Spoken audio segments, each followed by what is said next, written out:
আসসালামু আলাইকুম। চ্যানেল কোরআন ও হাদিসের বাণীতে আপনাদের সবাইকে স্বাগতম। বিসমিল্লাহির রহমানির রহিম।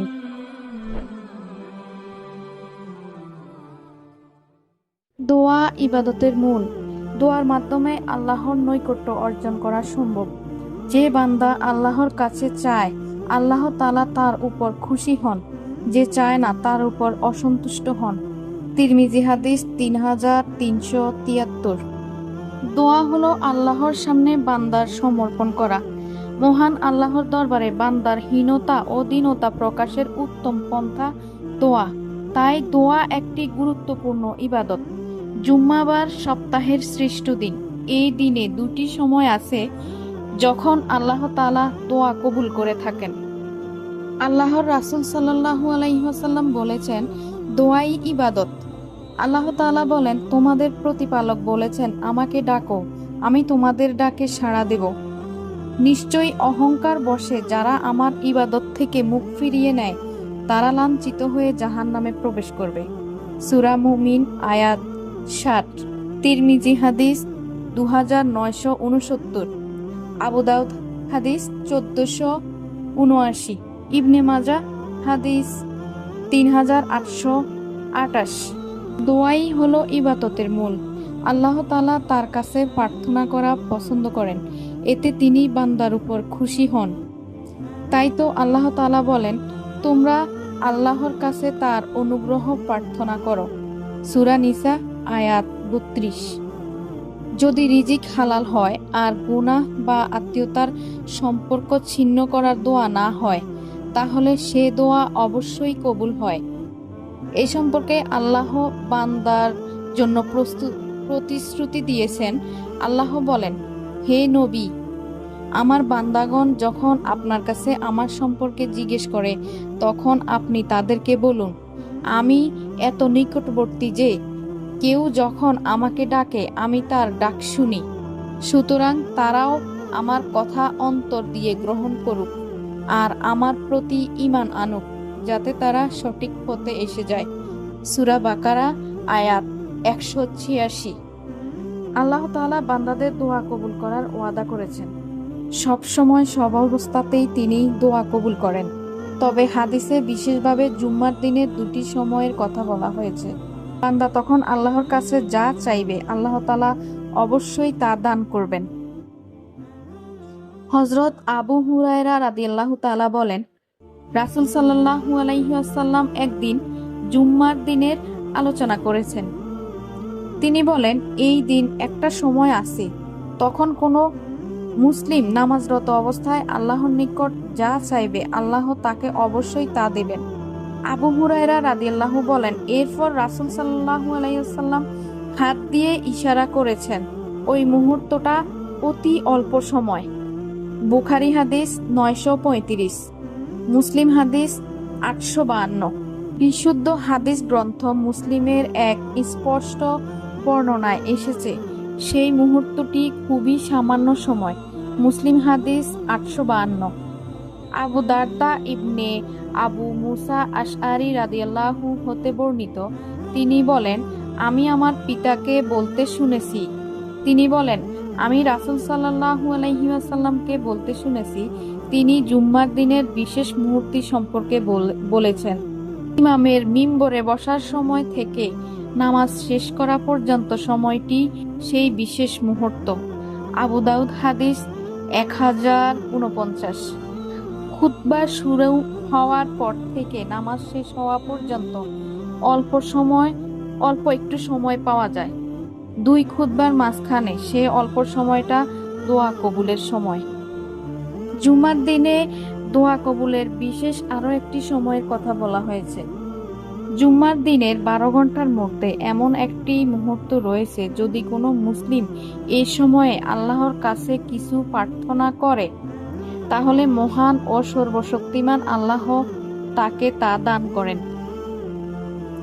এই মুহূর্তটি তোমরা আসরের শেষ সময় অনুসন্ধান করো। আবু দাউদ হাদিস 1048। আনাস ইবনে মালিক রাদিয়াল্লাহু তাআলা থেকে বর্ণিত, জুম্মাবারে এমন একটি সময় আছে, যেটাতে বান্দা আল্লাহর কাছে যে কোনো দোয়া করলে আল্লাহ তাকে তা দিয়ে থাকেন। মুসান্নাফ হাদিস 5588। হজরত জাবের ইবনে আব্দুল্লাহ রাদিয়াল্লাহু বলেন, রাসূল সাল্লাল্লাহু আলাইহি ওয়াসাল্লাম বলেছেন, জুম্মার দিন 12 ভাগের মধ্যে একটি সময় আছে যাতে কোনো মুসলিম বান্দা আল্লাহ তাআলার কাছে যা প্রার্থনা করবে আল্লাহ তাআলা নিশ্চয়ই তা দান করবেন। সে সময়টি তোমরা অনুসন্ধান করো আসরের পর দিনের শেষ অংশটিতে। মুস্তাদারা হাকিম হাদিস 1032, আবু দাউদ হাদিস 1048। দোয়া কবুল হওয়ার ক্ষেত্রে যে 3টি আমল বা শর্ত দেওয়া হয়েছে। দোয়াই সব ইবাদতের মূল। দোয়া ছাড়া আর কোনো কিছুই আল্লাহর সিদ্ধান্তকে বদলাতে পারে না, আর সৎ কাজ ছাড়া অন্য কোনো কিছুই হায়াত বাড়াতে পারে না। তিরমিজি 2139। কোরআনের আয়াত ও নবীজির হাদিস দ্বারা প্রমাণিত দোয়া গুরুত্বপূর্ণ ইবাদত। দোয়া কবুলের জন্য রয়েছে কিছু শর্ত। অনেক মানুষ বলেন, আমি তো দোয়া করি কিন্তু আমার দোয়া কবুল হয় না। আল্লাহ তাআলার কাছে দোয়া কবুল হওয়ার জন্য বেশ কিছু শর্ত রয়েছে। প্রথমত, 1. হালাল উপার্জন। হালাল উপার্জন দোয়া কবুলের প্রধান শর্ত। হযরত আবু হুরায়রা রাদিয়াল্লাহু তাআলা থেকে বর্ণিত দীর্ঘ এক হাদিসে রাসূল সাল্লাল্লাহু আলাইহি ওয়াসাল্লাম বলেছেন, দীর্ঘ সফরের ক্লান্তিতে যার মাথার চুল বিক্ষিপ্ত, অবিন্যস্ত ও পুরো শরীর ধুলোয় মলিন, সে আকাশের দিকে হাত প্রশস্ত করে বলে, হে আমার প্রভু, হে আমার প্রতিপালক, অথচ তার খাদ্য ও পানীয় হারাম, তার পোশাকও হারাম, তার জীবন জীবিকাও হারাম। এমত অবস্থায় তার দোয়া কিভাবে কবুল হতে পারে? তিরমিজি 2989। অর্থাৎ হালাল পন্থায় উপার্জন করতে হবে আর জীবন ধারণ করতে হবে। 2. হতাশ না হওয়া ও তাড়াহুড়া না করা। দোয়া করলে আল্লাহ বান্দাকে কখনোই ফিরিয়ে দেন না।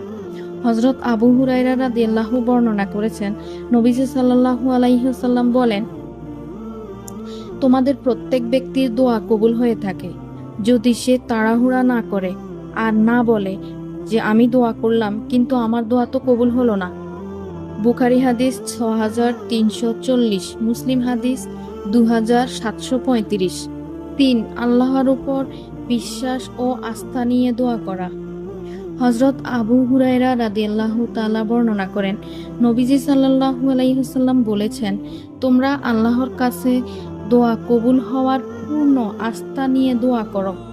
জেনে রেখো, আল্লাহ অমনোযোগী ও অসার মনের দোয়া কবুল করেন না। তিরমিজি 3479। দোয়ার কিছু আদব আছে, সেদিকেও লক্ষ্য রাখতে হবে। পবিত্রতা অর্জনের পর দোয়া করলে আল্লাহ তাআলা সেই দোয়া কবুল করবেন। বিনয়ের সঙ্গে দুহাত তুলে দোয়া করা, মিনতি ভরা কণ্ঠে দোয়া করা। মিনতি ও নম্রতার সঙ্গে দোয়া করলে তা ইবাদত হিসেবে গণ্য করা হয়। দৈনন্দিন জীবনে দুরূদ শরীফ পাঠ করলে আল্লাহর দরবারে মানুষের দোয়া খুব সহজে কবুল হয়।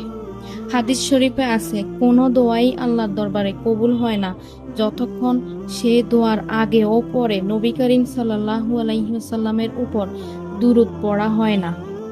দোয়া কবুল হওয়ার ক্ষেত্রে আরো একটি গুরুত্বপূর্ণ বিষয় হলো হারাম উপার্জন। কোনো গুনাহের কাজ অথবা আত্মীয়তার সম্পর্ক ছিন্ন করার দোয়া ছাড়া কোনো মুসলমান আল্লাহর কাছে যে কোনো দোয়া করুক না কেন, আল্লাহ পাক তাকে 3টি জিনিসের যে কোনো একটি অবশ্যই দান করবেন। তার মানে দোয়ার জবাবে আল্লাহ তাআলা 3টি উত্তর দেন। 1. হয় যেটা চেয়েছে সেটাই দান করবেন। 2. অথবা উহা তার পরকালের জন্য জমা রাখবেন। 3. উহার অনুরূপ কোনো অমঙ্গলকে তার থেকে দূরে রাখবেন। দুনিয়ার সমস্যাগুলোর সমাধান, দোয়া কবুল হওয়ার জন্য ও আখিরাতে উত্তম ফল লাভের জন্য আল্লাহর জিকির ও তার রাসূল সাল্লাল্লাহু আলাইহি ওয়াসাল্লামের উপর দুরূদ ও সালাম জানানো খুবই ফলপ্রসূ।